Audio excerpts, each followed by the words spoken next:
and lay the wood in order upon the fire. And the priest, Aaron's son, shall lay the parts, the head and the fat, in order upon the wood that on the fire, that is on the fire, which is upon the altar. And then number 9 says, but his innards and his legs shall he wash in water, and the priest shall burn on the altar to be a burnt sacrifice and offering made by fire of a sweet savour unto the Lord. Everybody say, it is a sweet savour. Yeah, that's the category of the offering. You know, the first person to make that offering was Abel, you understand? Immediately when Adam had sinned, the Bible says the time had come for Abel and Cain to sacrifice. Now when he made that sacrifice, the Bible says that he took actually the first fruit, you know, of the lamb. And that first fruit actually was speaking about Jesus Christ, you understand? He is literally the first fruit of God, you understand? He is also the firstborn. He takes preeminence. The Bible speaks about us as the very first fruit of God. What are these first fruits? It speaks about the people that are a Galatians company. But Jesus Christ is taking preeminence, you understand? Even though he is literally, the Bible says he that sanctifies and they that are being sanctified. The Bible says they are one brother. Therefore, he's not ashamed to call them brethren. So he is the sanctifier, yet we are the sanctified. So he takes preeminence. So that is why he is the firstborn among many brethren. So we are of the same, we are cut off from the same material. The same nature that resides in him resides in us. So now, what is going on now? We are talking about the burnt offering. This is the sacrifice, and it is in the category called a sweet savour offering, which is made by fire to the Lord. So now, it's speaking about these two kind of animals. They are domesticated animals. It's speaking about a cattle. If not a cattle, God wants a ram. You understand? Now, what do we see in a cattle? It is a faithful servant. You understand? An ox labors and it grazes the ground. You understand? The Bible says that he that puts his hand upon the plow and looks back, he is not worthy of the kingdom. What was going on is that basically the illustration was that actually they put their hand on the plow and the ox would be pulling them, you understand? And the plow would be literally grazing the field so that the seeds, you know, they literally fall in place properly, understand? So Jesus is saying that if you dare while sowing and walking in the way of the kingdom, and you decide that looking back to your world and carnal ways is better, you are not of the kingdom, you are not worthy of the kingdom. So now this is a burnt offering altogether. When God sees this meat, this meat burn, basically he is satisfied. He considers it as a sweet savour. The Bible says that it is taken as an atonement for the one actually who sacrifices it. So can I please have a volunteer? I want to show you something. My brother, please come. I want to explain how it was done. So now, there would be an ox here, young ox. Hallelujah, Jesus. So now I'm the sinner. You understand? So I bring it to Aaron's sons. You know, I know what I did. Maybe I stole a Bentley. God knows how I love Bentley. Amen. So maybe I stole it, and as I stole it, then literally I want to come to the Lord. I want to have a relationship with God.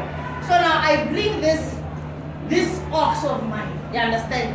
And as I bring it, what I have to do is actually lay my hands on it. You understand? In the same way, you see how in the New Testament actually they lay their hands upon the sick and literally healing would flow. You understand? And impartation would flow. You understand? So now here we are literally exercising the principle of what we call imputation. You understand? So this is what we call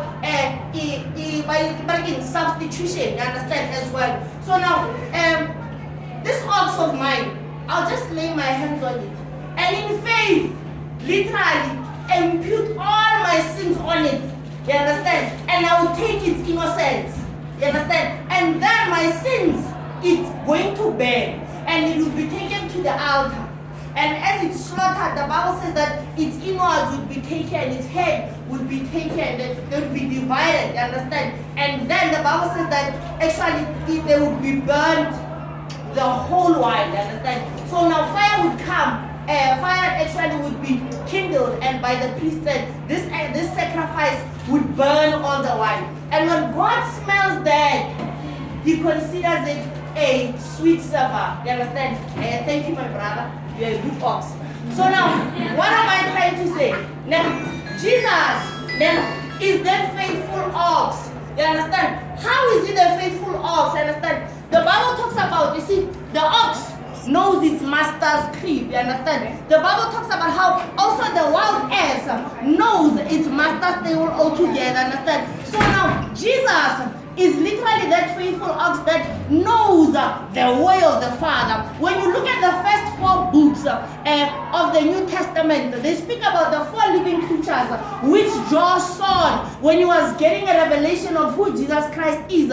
In the book of Matthew, we see him as the face of a lion, relating to him as the king of Judah. You understand? When literally we are looking at him from the perspective of Mark, we are seeing the faithful ox who is able to literally carry the burden of the Lord's service. He is the faithful servant. He literally works more miracles than in any other book altogether.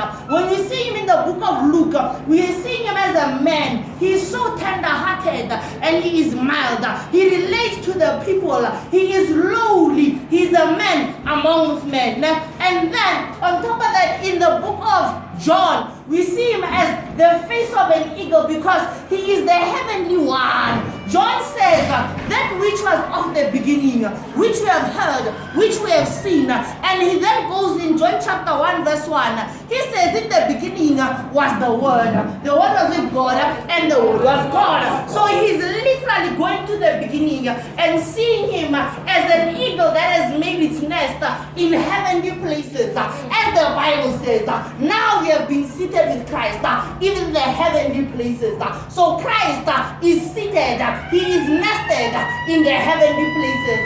So now this burnt offering, it is a sweet savor, you understand? Now the Bible says it must be without blemish.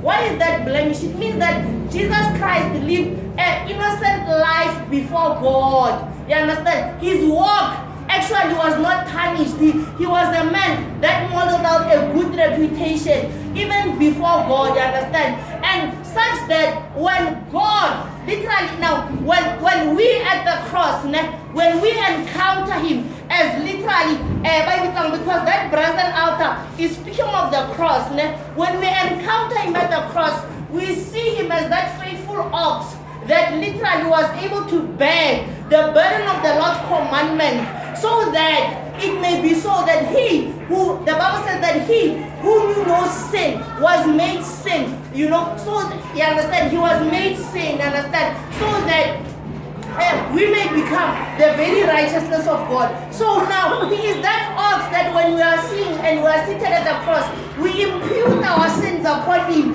and then his very righteousness is imputed upon us, so that when God's flames are kindled upon unrighteousness, you understand, he literally does not consume me, but he consumed Jesus Christ, whom my sin is upon. You understand? So that is what the burnt offering is talking about. You understand? So it is a sweet savor. You understand? That sweet savor speaks about an aromatic flavor, an aromatic fragrance that fills the atmosphere. The Bible says that that fly causes the perfume to stink. Jesus is that perfume without a dead fly. What is the dead fly speaking about? The Bible says the devil is Beelzebub. What does Beelzebub mean? The Lord of the flies.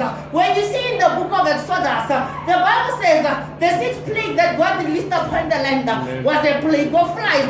Those flies came to make Egypt rot. What is that speaking about?